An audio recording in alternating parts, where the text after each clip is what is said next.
Hello everyone, we're going to be going over a BLS code. So this course is for those that have been EMTs for a little bit or have had their EMT license that need CEUs. So this isn't a course that we're going to go in full depth detail about every part of a BLS code. This is really just for refreshment. And also this code is going to be based on an adult patient and at the basic level. So here's some objectives for this course. Know where to start during the BLS code. Know the difference of all airway adjuncts that we can use. Know the equipment that we'll be using and understanding the contraindications of the airway adjuncts that we can use. A couple goals would be to feel confident in which airway adjunct to use and to show correct measurement of the airway adjuncts.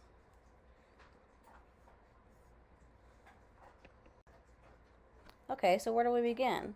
Well, we're going to recognize that there's a cardiac arrest, and then we're going to follow certain steps. So the first step is you want to check the patient, check to see their level of consciousness, check to see if they're breathing. You're going to check for a carotid pulse. If they do not have a pulse, you're going to immediately start CPR. You're going to call for help, get additional resources, try to get an ALS unit out if you can. You're going to go ahead and place that patient on the AED, and you're going to follow those AED instructions. Now, if you have a Lucas device, those are great tools. You can put your patient on a Lucas device, it frees up your hands. The downfall about the Lucas device, though, is they may not fit a certain size patient. So if you have a severely obese patient, the Lucas device is more than likely not going to fit on that patient. But nonetheless, it's still a great tool that we can use. Alright, so we have our patient on the AED. We have CPR going via the Lucas device, or our partner, or ourselves. But now we need to think about their airway. So what you want to do is you want to choose and place the appropriate airway adjunct. There are different options that we can use at the basic level. We have NPAs, which are nasopharyngeal airways. We have OPAs, which are oropharyngeal airways, and we have subglottic airways. These are all the airways that we could use during a BLS code. And I'll go over each one in depth with you here. So, oropharyngeal airway, or OPAs, this adjunct is used to keep the tongue from covering the epiglottis. You're going to use this on a patient that is unconscious, unresponsive, unable to maintain their own airway. You're not going to use this if the patient has a gag reflex. Well, you're not going to know if the patient has a gag reflex, more than likely, unless you try to insert this airway adjunct. So if they have a gag reflex, you're going to remove it. So how do you measure a OPA? Well, you're going to measure from the corner of the mouth to the angle of the mandible, which is underneath the earlobe. And then that's the size you're going to be using. Let's see, moving on. So nasopharyngeal airways, or NPAs. So the NPAs, they are placed through the nostril. So you're going to use these on a patient that is unconscious, unresponsive, unable to maintain their own airway, and if they have a gag reflex, you can use these. You're not going to want to use these if the patient has a deviated septum or if they have facial trauma. If they have either one of those, there could be an open area where we would place this NPA, and we might push it where it does not need to be going. So it could cause some more issues, some harm, if we try to put these in a patient that has a deviated septum or trauma to their face. Now, the correct way of measuring these are the tip of the nose to your earlobe. Alright, subglottic airways. I'm going to show you a few different ones here. There's only really one that we around here use mainly, and I'll go over that one. But all of these have been used at one point in time. Some people may still use them, or some companies may still use them, some companies might not. But we'll go over them. So we have our combi tube, we have our eye gels, and we have our king tube. And let me break these down for you here. So our eye gels. You're going to use these on a patient that is unconscious, unresponsive, and unable to maintain their own airway. You're not going to use these if they have a gag reflex. These are measured by the patient's weight.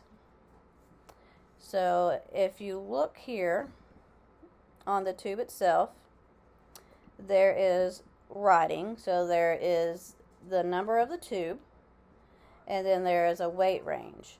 I've seen them in kilograms and pounds. There might be kilograms on some of them, and you might have to convert to pounds. But they are labeled by one or the other. Now, these are the ones that are most commonly used here where I'm located. I do remember the King Airways and the Combi tubes, but in the last few years, this is what we have been using. Alright, moving on to a King tube. So a King tube is, you're going to be using this on a patient that is unresponsive, unconscious, unable to maintain their own airway. You're not going to use this on a patient that has a gag reflex. And measurement on this would be a patient's height. So there's a couple more steps to the King tubes than there is the eye gel. So before you insert this on a patient, you have to put the correct amount of air into that valve, which you see is right here. And it's going to blow these balloons up. You got to check to make sure there's no leak or anything like that. So you're going to deflate, and then it's going to be pre-lubricated. If not, you're going to apply lubrication on there, and then you're going to insert the tube.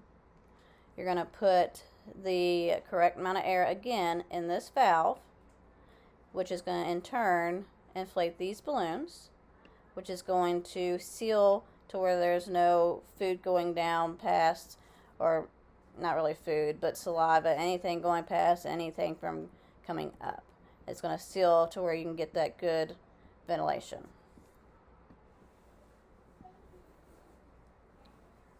And then after that, you're going to check for breath sounds, check for chest rise and fall, and then you're going to secure it. So a couple more steps to that than the eye gel, where the eye gel you put in place and you secure. Well, put in place, check for breath sounds, then secure. Alright, let's move on to the combi tube.